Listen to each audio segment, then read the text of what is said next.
Well, it's been months since my last video, and I don't really know what I'm doing, if I'm going to keep doing this or not, but every once in a while the habit rears its head and I feel like I'm missing out. I'm in my new place, and it's definitely a paradigm change, but sometimes you get a thing that you want to show because it's pretty impressive, and that thing is the Ghost from Hasbro. Of course, from Rebels and Ahsoka. This showed up, and it is pretty amazing. The box is enormous. I mean, let's just take Mazinga here off the shelf. To size compare the box. All right, so that's a 2-foot tall jumbo Mashinder, which is pretty wild. There is an outer box that it comes in, and then this box is on the inside, and then inside is this box. And we'll look at that next. And here is the inside box. Of course, beautiful photography. Nice little details are shown here. Little hanger diorama. It does come with the Phantom 2, but not the Phantom 1. But I've heard that Phantom 1 will fit nicely on the back. It comes with 4 carded figures, and the other 2 more carded figures that could have been ordered separately on Hasbro Pulse, which I do have, just they're not included with this set. There's some nice product photography on the top here, which shows kind of some of the nice detail. And then we go back to the original kind of thing that they did back in the old Kenner boxes, where, you know, there's kind of a photo on one side and line art on the other side. So it's basically the photo on the front, but done in line art style. So yes, and this is Ahsoka branded, not Rebels branded. Apparently Ahsoka has more name cachet than Rebels, but again, this is a massive box. And it's probably going to go into storage. You know, I'm going to try to figure out a way to display the Ghost for at least a period of time in my apartment, but it is a small apartment. So inside the box you have various trays of parts, and this one that is not sort of labeled is the one that the action figures come in. None of the parts are in here, they're already out, they're already assembled, so I'm just showing you the packaging. But there's also a very kind of flimsy instruction book, kind of shows you how to install the parts. You know, that kind of thing. It is a very simple to assemble thing. You can do it in just a few minutes. There is a few things about the assembly that I don't... Well, one, I really was hoping there was decals. I love decals. It's a nostalgia thing, and most people who are buying this are adults who have nostalgia for Star Wars as a kid. And let's replicate that nostalgia experience a little more, right? You're already doing it with the box art. Let's do some stickers, even if it's just like a small sheet of them. Let's just do that. But essentially, you know, you've got like the wing, the side parts in each of these boxes, the body and this box, and the accessories are kind of littered throughout. And here it is in its glory. It is enormous and beautiful. The detail on this is really, really fantastic.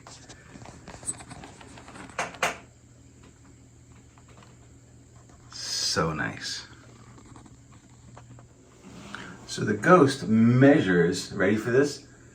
34.5 inches long, 28 inches wide, and 13 inches tall. It is, I believe, the biggest Star Wars ship ever made in the vintage collection. Although the barge is long, but not as wide. So it is just pretty remarkable all around, the scope and size of this thing. Of course, it was not cheap. It was a Haslab product, so it was $499 available through Hasbro Pulse. And then it was about $50 to ship, because I am not a Pulse Premium member, but here's where that membership would come into play and be really helpful. The box weighs 50 pounds. So getting this up my 30 flights of stairs to my apartment by myself was very stupidly difficult.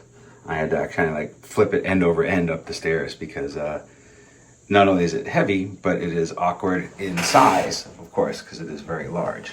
You'll have to forgive the odd camera angles. Again, it is large. I'm not used to filming things this big in my normal space, never mind this space. First thing I want to talk about, if I can manage it, I'm going to take the random off there for a minute, and some other things. I'll take this off, is the landing gear. So we're going to start at the bottom. And things are going to fall out. It's going to happen. It's okay. All right, so here's the underneath of it. These landing gears come off somehow. And there are these little panels that go in. When assembling the Ghost, all these panels, these 1, 2, 3 panels come off. The engines need to be attached. Each of these sort of side bits are have to be assembled. So this centerpiece goes on first, then this one and this one. Repeat on the other side. These pieces are hollow in that there's no corridor that leads out to the airlock, right? There's nothing going on here, which, again, like, there is a lot of space in there, but the potential for play value is so much greater, right? But when you see the layout, you kind of understand why that isn't in there, and let's just assume that there are engine mechanicals that go through here. But again, because you have airlocks at the end here, I do wish these did something, you know, especially a nice thing would have been, you know, the Ghost itself has the ability to dock ships here, Y-wings. It would have been cool to retrofit something that would allow you to connect your early Hasbro Kenner Y-wings to the side. You can connect them via the droid ports, and I wouldn't be surprised if someone isn't working on a 3D printed connector to do that, because I think that would look awesome. This turret on the top moves. This goes up and down. And you can see it goes up and down to the inside, right? And this does come off if you wanted to have easier access to add the figure. Or you can take this section out, and you can see that inside there's a little seat. So you can seat the figure in there. Dump it right in. That's really fun. The meat of this thing is in the inside. So let's look at these inside bits. I like to start with this panel. This takes a bit of, there you go, work to pop it off. Nice. There's, of course, you know, there's detailing on all these inner parts of these panels as well. And they're not just negatives of the space up top. They are, you know, it's unique detailing for the inside. I think it's nice. Then you have this back panel. Comes out, same thing. This one actually has a kind of a cool metallic plastic that goes through here. And then finally, the cockpit part comes out as well. Again, this is interesting. The detailing is placed in the clear bit that is attached underneath the plastic. And there's a little viewfinder. See, so that moves around on multiple joints. So let's get into the detail in all of this. So this is the front gunner station, and it does move, but it goes to swivels left and right. There's a fake door here, which, I don't know, they could have put a door there, but whatever. There is some nice painted detail on the side panels.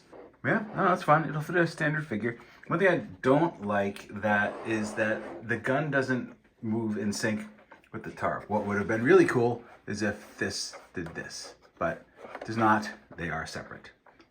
Don't know why, that's what it is. And you can see some of the nice detail there on the side panels, and you get a better look at kind of the type of printing and detail that went into these panels. It's really well done. The seats, of course, have unique looks for Sabine and everybody. That's very nice. Also, a nice thing is that there is actually access to the storage area down there with handles. Here's a nice look at the controls of the Ghost. The steering wheels don't really move, they just get held onto. But a nice touch here is the little photo frame that is what the picture of Kanan is on in Ahsoka. Back of the seats have some nice detail. The floors have nice detail. Well, it's really well done in this way. And here is the detail of the other side. I like the little kind of navigation computer panel there. It really is a lot of, I can understand like why we didn't have to put decals on, because all the detail is really painted on and really nice. Coming to this next section here, you have the bunk quarters, and you have the different characters. I believe this is also Sabine's side. It's really neat. Another feature is that you can put figures in here, but you can move that top to get better access to the bunk. Just kind of click them back in, and that'll happen on both sides. Nice little ladder. Looks like a little serving food station, some under bed storage. Go to the other one on this side. I think this is Ezra's side, maybe. I forget whose side is what, but this side has 2 bunks. You can see in there, and the same thing that this top panel comes off for easy access should you want it. Again, there's the bunk ladder. It's really neat. Now we come out to the main sort of, I don't know, galley area, you want to call it. So of course we have the circular bench and the Jarek table. So an interesting thing is that this is another Carillion freighter. So it has this is similar to the bench in the Millennium Falcon because made by the same company. But of course it is a different ship altogether. So a couple of pet peeves on this area here. One is, this picnic table is nice. It doesn't block anywhere. This chair is nice, little wooden chair. I think it's maybe Zeb's chair. These little stools don't lock in anywhere. So if you keep these in your Ghost and you move your Ghost around, they are just going to go all over the place. I wish that there was a little plug or something that would keep them in place. Another kind of pet peeve about this and other recent large vehicles is that we have done away with the foot pegs on the floors. I know you can use like blue tack or whatever, but I like foot pegs. I like them being where things should happen. I also dislike doors that don't open or go anywhere. So of course you have a nice door here. It doesn't do anything. It also kind of looks like, see this yellow area here? It looks like there's a panel that maybe should be removable, but doesn't appear to be. And again, there's a lot of empty space in the mold that you could see. So like this area where the engines come in, on the Razor Crest, you need panels that remove. You have little doors that open, little containers for lockers and things. This doesn't have that.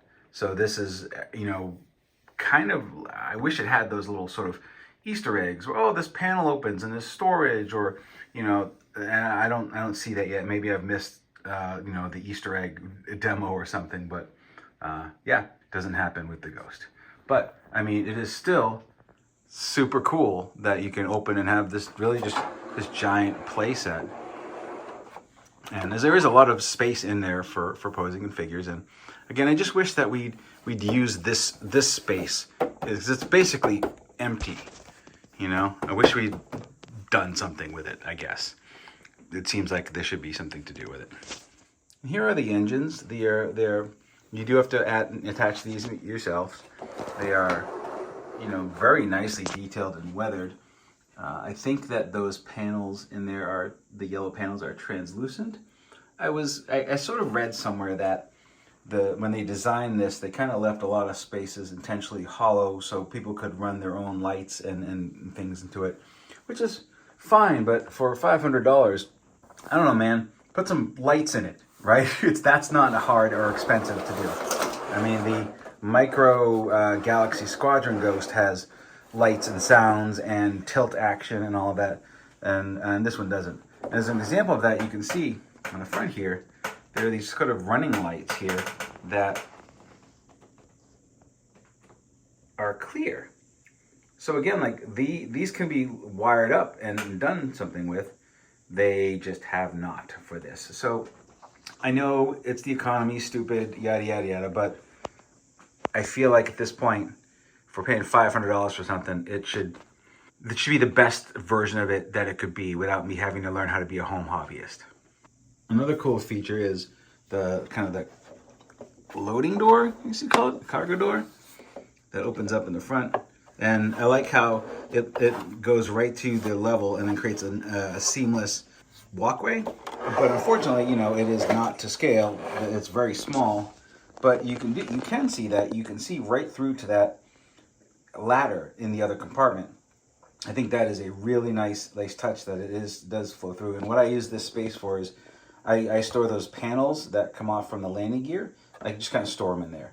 And that way I don't have to like keep another bit in a box somewhere. And here is the Phantom 2. It is small, but nice. Doesn't do a lot, but I'll show you what it does do. An interesting thing, whether you're going to like this or not, is that it has a chopper built into it. This chopper is a smaller head than the action figure for Chopper. It does rotate. The arms like aren't jointed, they're just kind of flat. Apparently you can pop this out somehow. I don't know how. There we go. Just pops out and leaves a socket there. I don't know quite what you'd do with that because again, this is a smaller chopper head. I wish this was a little bigger and to scale so you could just put Chopper in it properly. But again, I guess we don't always get what we want. This does open though, and you can fit one figure in the cockpit. Kind of a little lame that they cheaped out on. There's no decals in here. It feels like this vehicle is a bit of an afterthought, but it is nicely done. It does have foldable landing gear. You know, but the whole inside space here doesn't open. I mean, again, how hard is it to just make a panel open so we could just store crap in there, you know? But we didn't. They didn't. And again, things like that do leave me a little unfulfilled. Again, I do like this. I do think it's a great toy and it's massive and I love it. But there are things that I wish that they could have done better. And here are the figures that come with it. You get Zeb, Ezra, Kanan, and Hera. But if you wanted Sabine and Chopper, you had to order them separately for another what, $60 I think it was. So that is, and you're already paying $550 for the Ghost with shipping, and then the 2 figures plus shipping is $60. So now we're $610. So it's a lot. And these figures have special cards that are based on the mural art from Rebels, and they are only with this release. So there have been, of course, other Kanans and other Ezras and things like that, but different card. I think they've made them all, but either way. So I don't want to open these. I think they look good. I somehow thought that when they all lined up, the murals would somehow connect, but I don't know what I was thinking about that. As of today, I just went on eBay just to see, and like people are asking like $500 for just this set of figures, $600, which again, the market. You would have had to pre-order this a year and a half ago, so I get why these command a premium right now. In lieu of those vintage collection figures, I have my Rebels figures. A little different aesthetic, but I wanted to see how these would all work in there. My guess is not well, but we're going to find out. Noticeably, I don't have Ezra. He's in a box somewhere. I couldn't find him, and we will just have to deal. Yeah, and basically they work. They fit. The hands go on the controls. The Sabine figure is a little weird, but she's got kind of a weird pose. There is another Sabine figure that will probably work a little better. But overall, I think that works. Same thing with the back area. They all can kind of hang out, and it looks pretty good. Again, like, you know, you don't have the bendy knees on these figures, so some are going to sit straight out, but I think it works. One area with a little issue, though, is Zeb. This Zeb figure won't get into the bunks. Doesn't work. It's close, but not quite. But, you know, the other kind of mainline normal sized figures do fit in the bunks just fine. So you can put whoever in the bunks and they can have a bunk bed party. This Kanan's a little tight, but he'll work.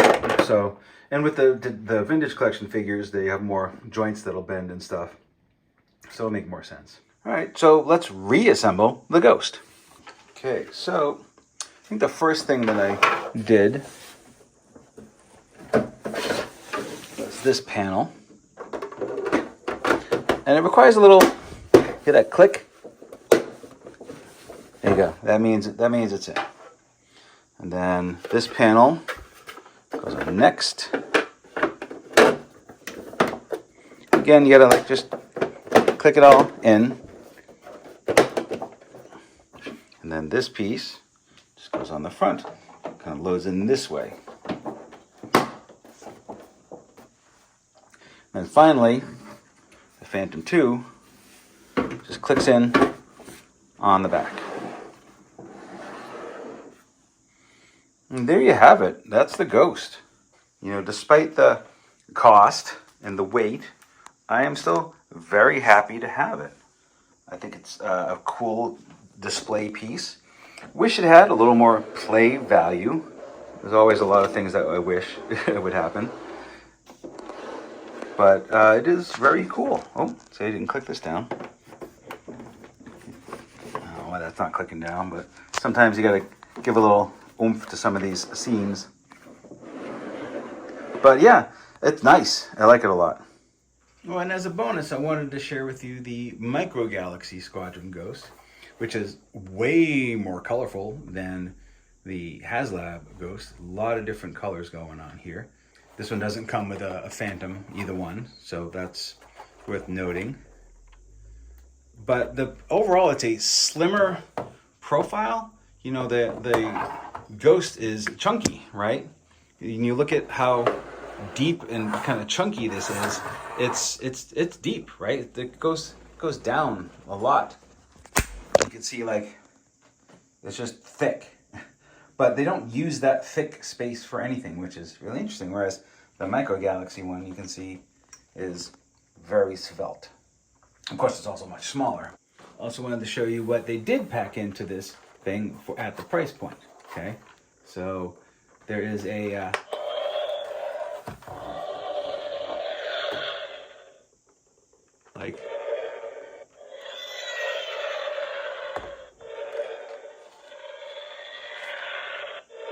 that's awesome. And then there's also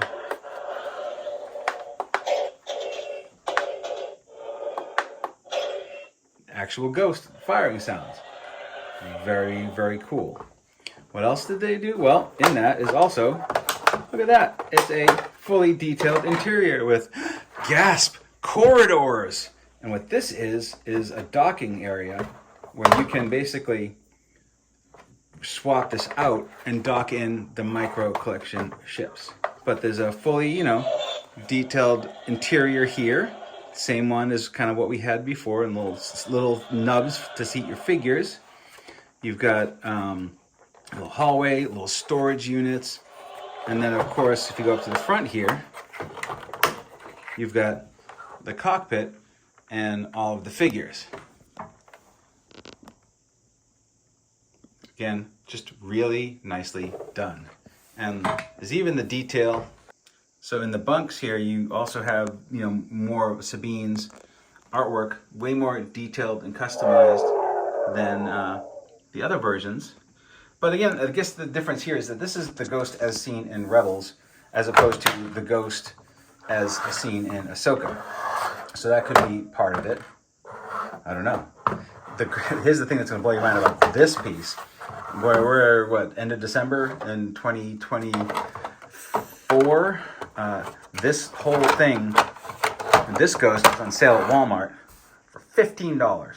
$15, down from $60 or whatever it was.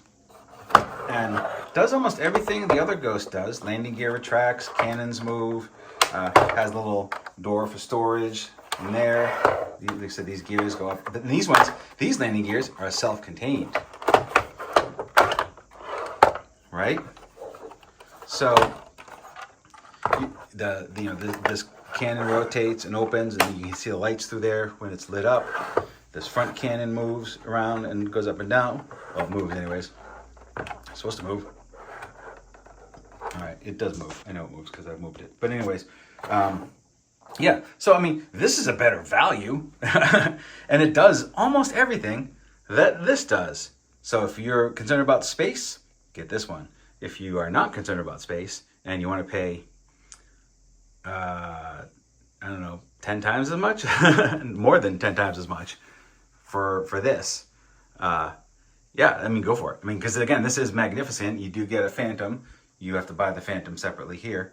But I just like the Ghost. I like Rebels more than I like Ahsoka.